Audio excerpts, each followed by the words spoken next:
Gives me great pleasure to introduce Bobby Nichols to induct his good friend, Bobby Greenwood, into the Hall of Fame.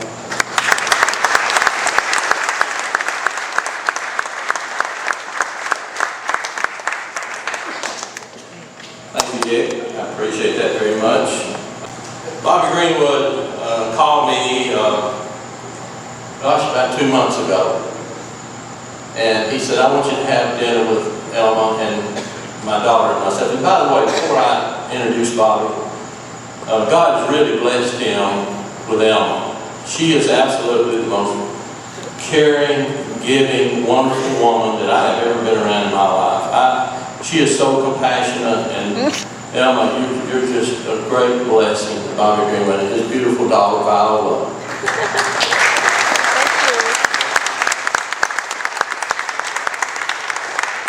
Bobby called me. He said, I want you to have dinner with me and my family. And I got out of the pro shop about 8:30 or 9 that night, met him at a local restaurant there in Cookville. I could tell there was something exciting about his voice when we sat down, and he said, Bobby, I will be inducted into the Tennessee Golf Hall of Fame. And it was as though I was being inducted myself. I was so thrilled for my good friend who deserved to be in the Hall of Fame to be there. I mean, he has had a fabulous career. And I'm going to share some of those things with you tonight. Bobby and I grew up together. The Holston Hills Country Club. We knew each other as teenagers. We had a lot of the same interests: basketball, golf, and girls.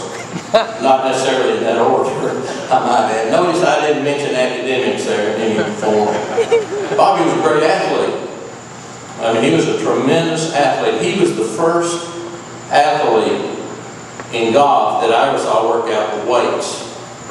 Back then, in the late 50s and the 60s, it was unheard of. Of course, today, you know, Tiger Woods and what he does, and VJ and all of them about their weights.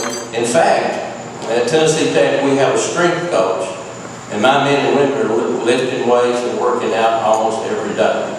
Because back then we thought it was not good for your game, it didn't work out, but he did. And he also did a lot of running, and I think one of the things that made him such a great player is the fact that he was very, very strong. He's a very intelligent golfer. He knew how to maneuver the ball and get around the golf course. And I learned a lot from him. You know, people have heroes growing up, and my hero was Bobby Greenwood. He's a few years older than me, not too much, but I used to love to watch him hit balls at the Greenwood Country Club on the range. And one of the greatest honors I ever had, I turned pro in '63, and I was Bobby Greenwood professional. So I was really honored about that. He could hit shots that I hadn't seen many people do through the years. In fact, and I'm going to mention this, I've seen a lot of great rounds of golf in my time. Joe Campbell, obviously, and I see Will Brewer and James Pascal, and a lot of good players here at the dinner tonight. But three of the greatest rounds that I ever saw probably play.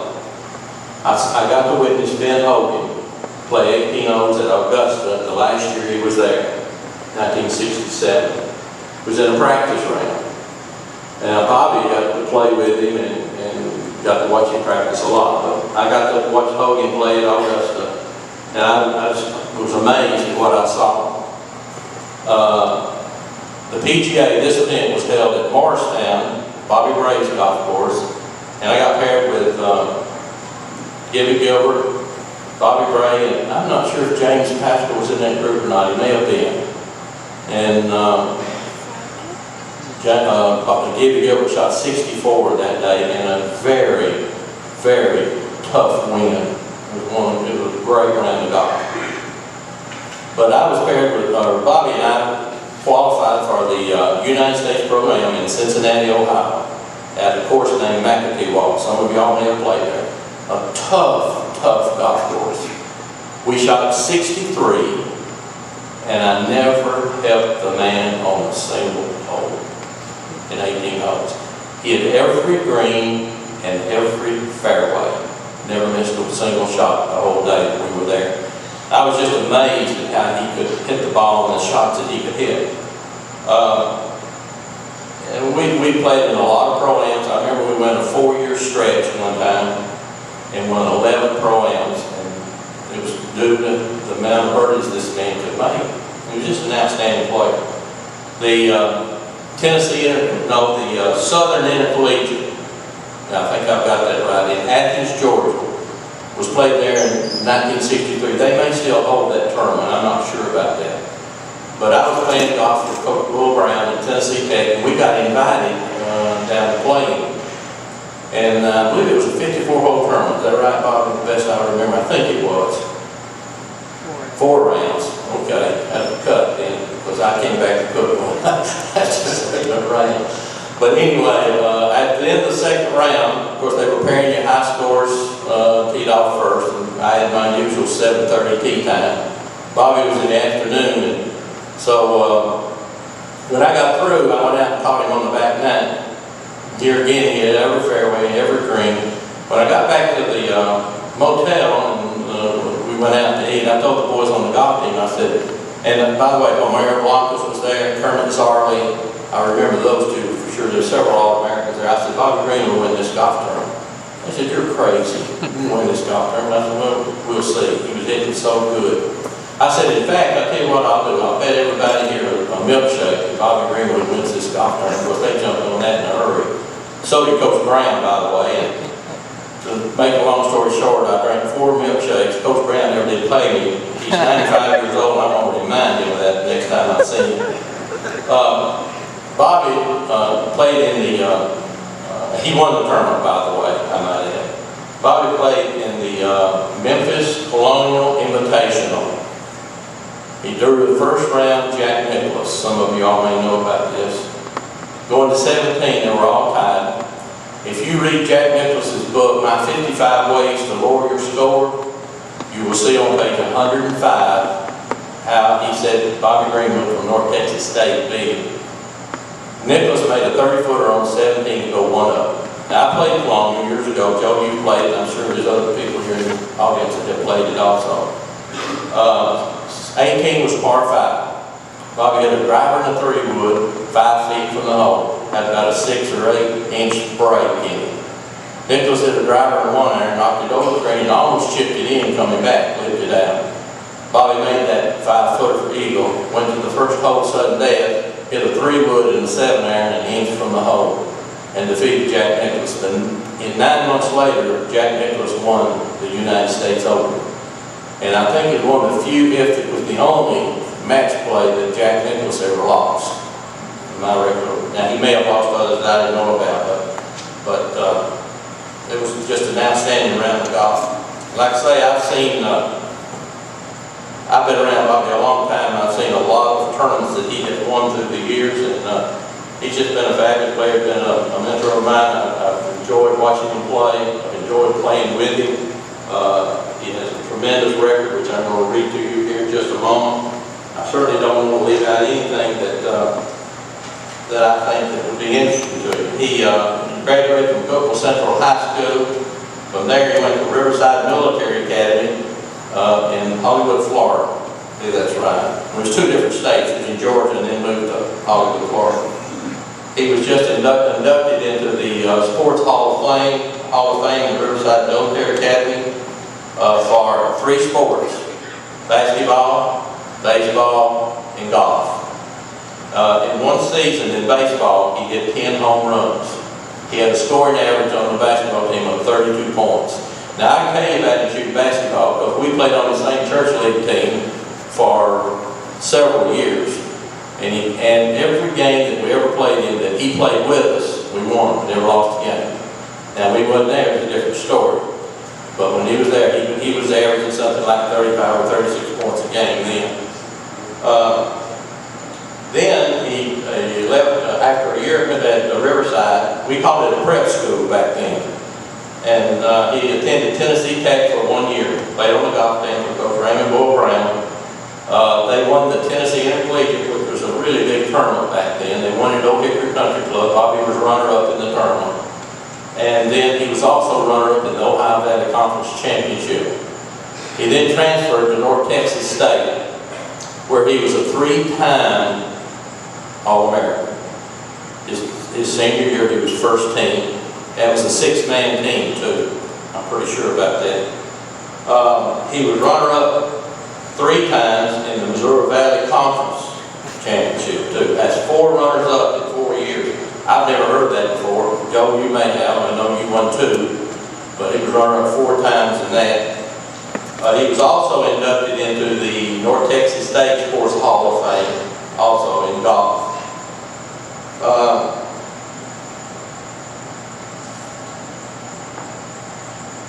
I was talking to Cotton earlier.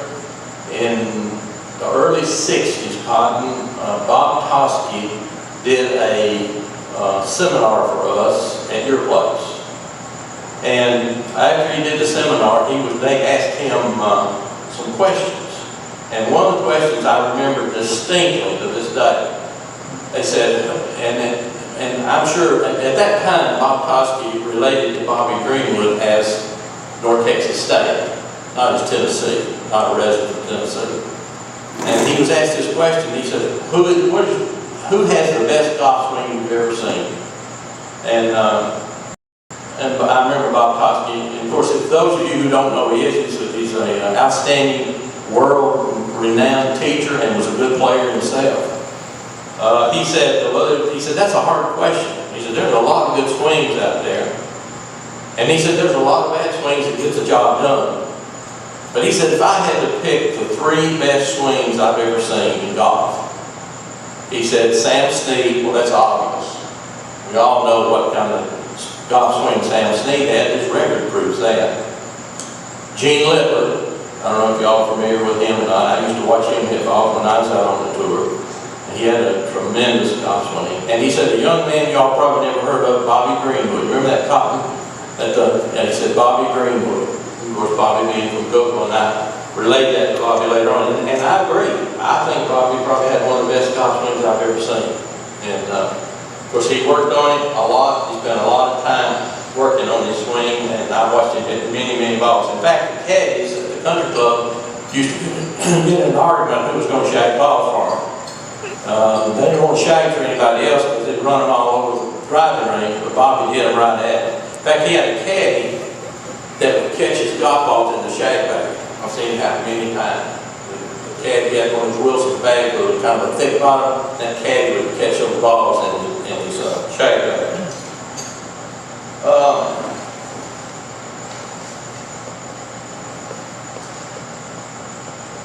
In 1963, Bobby won the Southern Intercollegiate at Athens, Georgia, which I just told you about.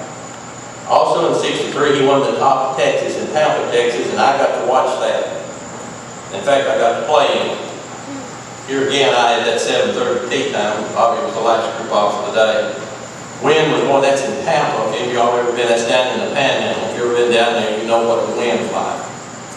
And I caught him on the back nine, and it was just unbelievable the shots he was hitting. But we come to 18, and Bobby had to make a first par 5. Wind was blowing really hard, had a huge gallop. He pipelined the tee shot right down the middle of the fairway, took a 3-wood and put it out to a little bit to the left of the green, thinking the wind would catch it and broke it back on the green, and he hit it so good the wind didn't affect it, and he hit it right in the left bunker there at Holston Country Club. There must have been 1,000 people around that green then. I remember those people around. Anyway, got the sand wedge about 1.5 feet from my hole and tapped it in and went to the golf cart. It was just a great finish that I saw him do. These are just some of the things that I've watched Bobby do through the years. He won the Irving Cobb at Paducah, Kentucky. He won that twice. He won the Southwestern Recreational Collegiate Tournament. That was in Dallas, Fort Worth. Yeah. He's a former state amateur champion, and I had the honor and the pleasure of playing with him when he won the state open. He won it by 8 strokes. He lapped the field. He beat us all there. I remember one year I used to write an article for the paper back then. It's called Breaking Par with Bobby Nichols. And every week it'd say Greenwood wins again. And I remember this particular year, Bobby won 13 tournaments out of 23, 7 in a row. 11 other tournaments, and he got my figures right. He was runner-up. There was some year that he had, and of course he had a lot of good years, not only just that. When he turned pro, he did win the Rhode Island Open. He was on the tour. He led several tournaments. Never was able to pull it together that last round. He was, like I said earlier, he was the first team NCAA All-American, 6-member team. He was medalist in the United States Amateur in '64. He won the Sunny Amateur Championship. He set a tournament record, 269. He shot the lowest score in the history of the game, history of the tournament, 63 in 1965. He finished 5th in the Porter Cup in New York in '65. In '66, he was 7th at the Porter Cup, and that's the year he won the Tennessee State Amateur. In '67, he was 8th ranked amateur in the United States for Golf Magazine. In '67 and '68, he won the Sunny Ana again for the second time. That year, he was ranked 6th in the United States for Golf Magazine. He finished 3rd in the Southern Amateur. He shot 64 and tied the course, or set the course left record at Lost Creek down in West Palm Beach. And that reminds me of another story. He was getting ready to, he was looking for a sponsor. He said that Dr. Rudolph Light wants me to come down and play Lost Creek. And he said, will you go with me? I said, I'll be glad to go. So we drove down to Lost Creek, and that's Jack Nichols' course, by the way. And ladies and gentlemen, it's the coldest day of my life. I absolutely thought I was going to freeze out there. We played 9 holes. He shoots 30 on the front 9. Dr. Light said, I've seen enough. Let's go to the house. I saw enough too. I was about to freeze.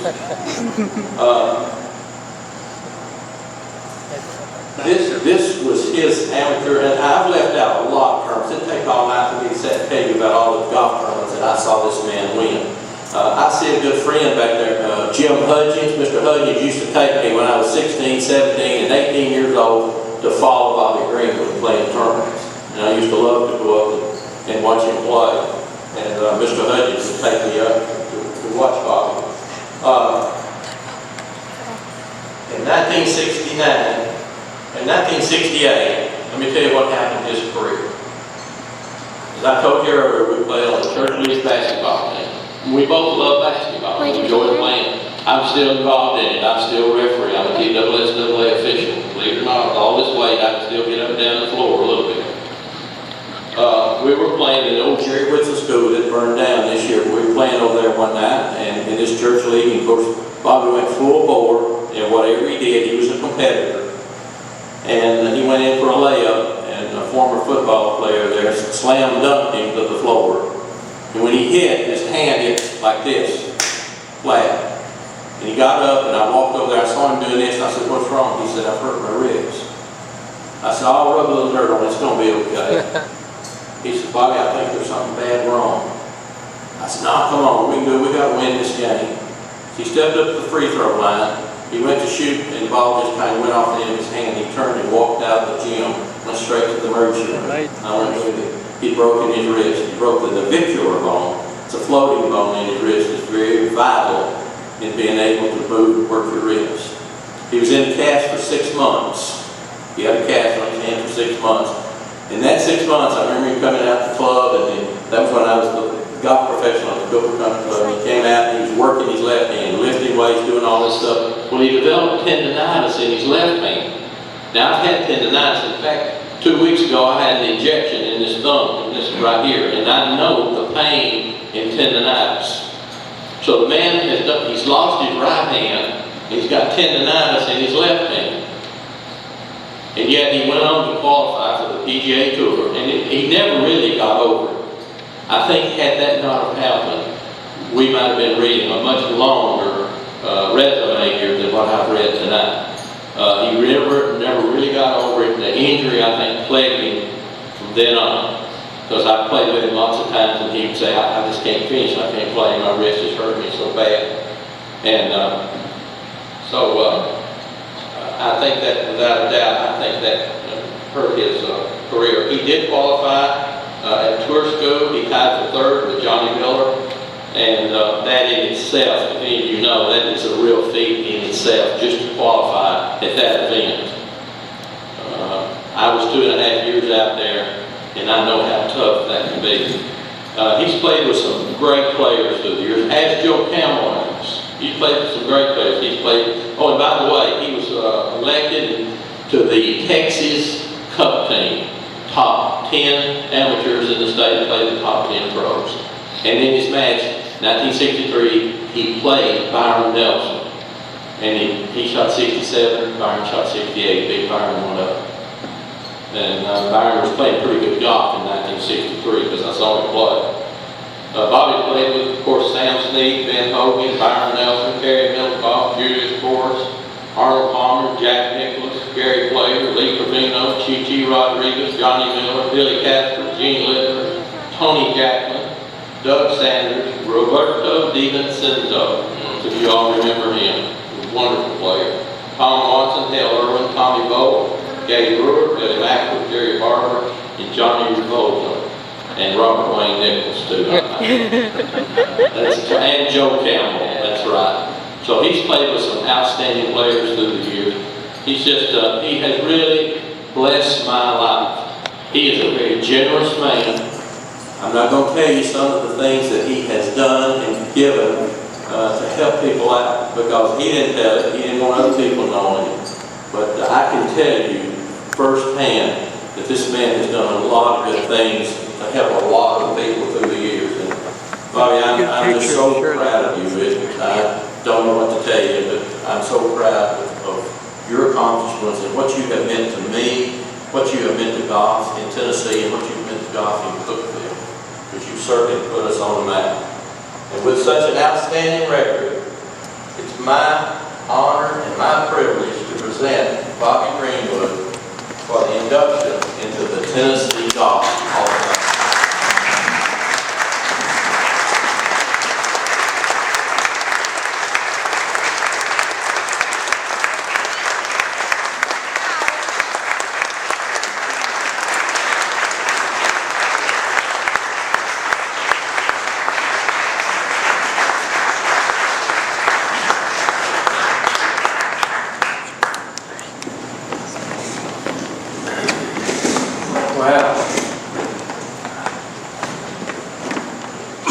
Well, I will never be the same. This is a great night for me. When I look out over this crowd and see people that I love so much, it's a very moving experience. I had a great speech all made out, but I can't think of a thing now. So, besides Bobby Nichols embellished on that. But I too want to thank the Tennessee Golf Foundation and Dick Horton. I'll never forget the phone call I got from Dick Horton when I was at the PGA show this year. And Dick, I'll always remember what you said. I appreciate it very much. And Todd and Joe Taggart, it's such an honor to be a member of the Tennessee PGA, perhaps the finest PGA section in America. And to be here tonight is overwhelming. Bobby, thank you, buddy. It was great. What a friend. Everybody loves Bobby Nichols.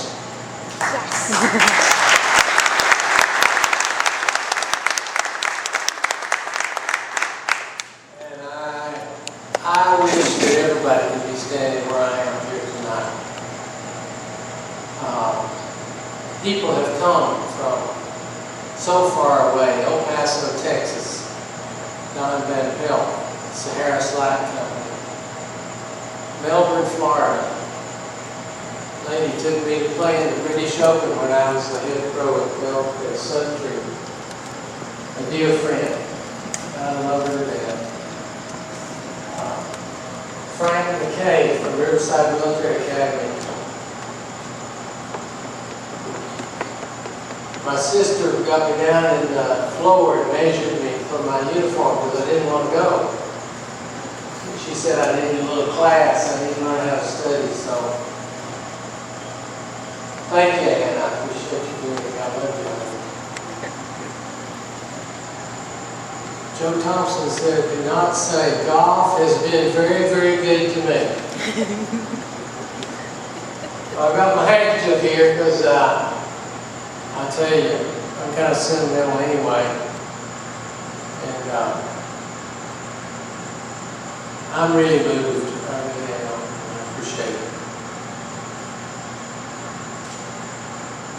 Craig, I got my nitroglycerin here, so I kill over anything.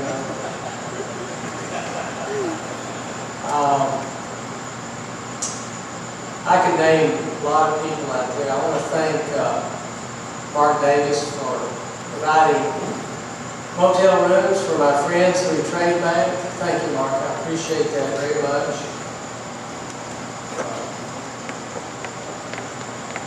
By the way, I talked to my wife, and she said, "This is your night. You can do whatever you want to." I want to tell a golf joke.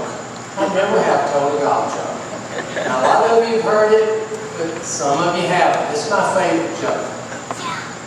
And the reason I'm telling this joke is my heart, I have a warm spot in my heart for golf professionals. I know what we all go through out there. It's a tough game.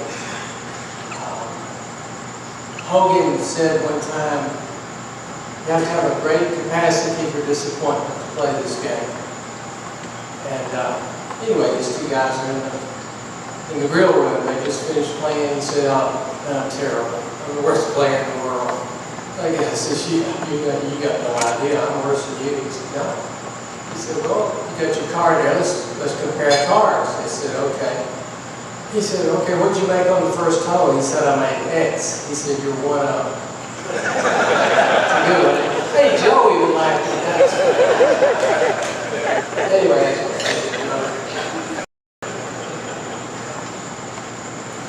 Bobby, I like to hear Bobby tell Bobby Greenwood stories because half of them I can't remember, I forgot, so I enjoy them too. I don't know what else to say except I think I'll give you some insight on the Jack Nichols match. I mean, you can relate. What if you were playing Tiger Woods? You know, I mean, there I am, and I'm playing in amateur tournaments, and I did go to Texas, I learned to play in the wind, I got better all of a sudden, and people in Tennessee didn't know I got better. So I'm sure the people in Memphis, you know, Nichols is coming to town. Who are we going to pair against Nichols the first round? We've got to get a sacrificial lamb. Well, Greenwood, he can't play, you know, too good. So sure enough, I couldn't in. And so they said, well, that would be safe. You know, so, but, you know, I got saved in the First Methodist Church when I was 12 years old. I had childlike faith. And I believed whatever I read and whatever people told me. And said, God said He made man to have fellowship with Him. And that's talking and listening. So I learned to talk to God and listen. And I used that when I played golf a lot. You know, I was full of fear and lack of confidence. So, you know, I would take the Holy Spirit with me out there and I just talked to Him. So the night before I'm going to play Jack Nichols, I mean, I knew all about him. I started playing golf when the Golf World magazine was about this wide, about that tall. Anybody remember when it was that size? Cotton does, and then sometime, come on now, Tiny, you remember, yeah. Well, I used to study this because I love golf, and I knew everything about Nichols. He weighed 230 pounds, he wore Munsingwear shoes. He wore gray slacks and a black alligator belt. He had FootJoy shoes with brass eyelets. I knew everything about it. Baseball cap, crew cap. Longest hitter in the game. I said, "Dear God, why does Jack Nichols get to beat my brains out tomorrow? This is not fair. He's going to beat me 7-6, 6-5. I'm not robbing any banks. You know, I'm not that bad a guy. I was a few months older than he was. I said, Lord, I'm even older than the man is. I've had more practice balls than he has. And I said, just please, I don't want to be embarrassed here. I'm playing Jack Nichols. So, and I also knew that Jack Nichols played Titleist 5 golf balls. You know, match play is beautiful. And I said, you know what? He'll beat me tomorrow, but he won't beat me with his favorite ball. Get on the first tee, Jack says, what kind of ball you got, Bobby? I said, Titleist. He said, what number? I said, 5. He said, well, do you have another number? I said, here, let me look. No, I don't, Jack. That's all I got. He said, well, I'll play something else. I said, okay. I don't know that had anything to do with it, but when I was hanging around through 15, 16 holes, he probably said, shit. No, he probably didn't say that. said, dang, I can't even play with my favorite ball. Can I say shit and go to heaven? John? You don't know. That's my preacher. Anyway, man, you know. So, anyway, we tee off. What a match. But anyway, I had this 5-foot eagle putt on 18, the 18th green at the sun at Colonial, slanted. I looked at the putt, you know, I'm playing so much golf immediately, I said, it's going to break 6 inches. And then I spent the next 4 or 5 minutes walking around saying, you know what, Lord, I'll always remember how I hit this putt. And I don't care whether I make it or not. But please, if I could just hit a good putt, just help me be a man and have some courage. I'm looking at Joe Campbell's face right now, and he's relating to this. He's been there many times, hasn't he, Joe? And so anyway, I finally got over the putt, I hit the putt, and I remember thinking, I like that. Yeah, that felt good. I looked up, the ball was 5 inches to the right of the hole, and it turned right in. Went home for an eagle. Now there's so many people out there. The 18th green is only 50 yards from the first tee. It took me 10 or 15 minutes to get through the crowd, and I said, oh, well, that's great. I thought, well, what am I going to do when I step up to Nichols? You know, this is important now, where the game's still on. And I said, don't be a hot dog. Don't say, hey, I'm still here. You want some of me? Or anything like that. So I said, no, I'm just going to try to put this here. But I walked up, Jack was in the back right corner of the tee, and I walked over and I said, with a pleasant look on my face and just as natural as I could, I said, are you ready, Jack? And he just kind of nodded. And sure enough, I hit that, one of the best shots I've ever been in my life. Let me tell you about that shot. I don't get to tell too many people about my shots. The wind's blowing left to right. It depends on the right front of the green. Those greens had drop-offs. And I decided to hit a kind of a 3/4 7-iron and throw it back into the wind. I bet you've heard many of these stories, haven't you? Yeah. Because you either, when you're playing Nichols, you probably need to birdie, you know. So anyway, pull the shot off, and that's it. And that's my story, and I'm sticking to it. But anyway, that was good. This has been a great night. Thank you so much for coming. I am so touched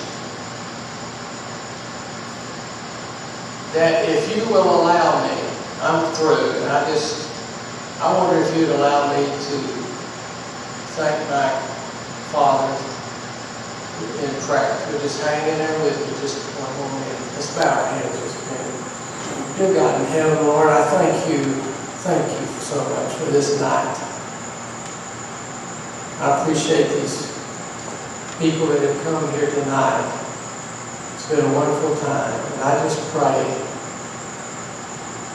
that your mercy would be on us, as it always is. Continue to bless each and every person here tonight. And more than anything else, Lord, we want your will to be done in our life. In Jesus' name I pray. Amen.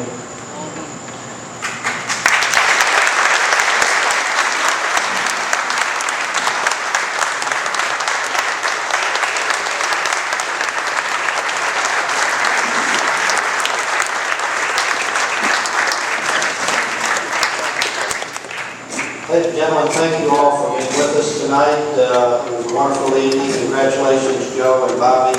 These are our newest inductees to the Tennessee Golf Hall of Fame. Safe travels home, and professionals play well tomorrow.